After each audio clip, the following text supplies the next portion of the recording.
राजधानी देहरादून स्थित एफडीए राजकीय औषधि विश्लेषण में देहरादून के अलग अलग शिक्षण संस्थानों से आए विद्यार्थियों ने लैब में किए जाने वाले औषधि सैंपल की जांच के बारे में जानकारी हासिल की। इस मौके पर औषधि नियंत्रक ताजवर सिंह ने कहा कि लैब में उच्च स्तरीय उपकरण लगे हुए हैं, जिससे छात्र औषधि सैंपल की जांच की प्रक्रिया को बेहतर रूप से समझ सकेंगे।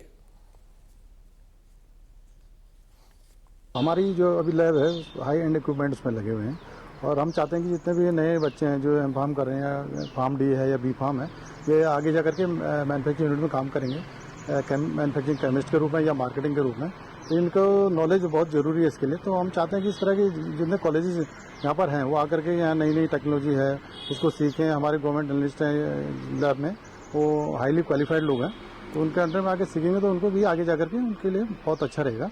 और क्योंकि दवा जैसा कार्य जो है उसका निर्माण में त्रुटियां न हो, इसके लिए भी ये लैब इसीलिए बनाई गई है इक्विपमेंट कि आम जनमानस को अच्छी दवाइयाँ, गुणवत्तापूर्वक दवाएं प्राप्त हों।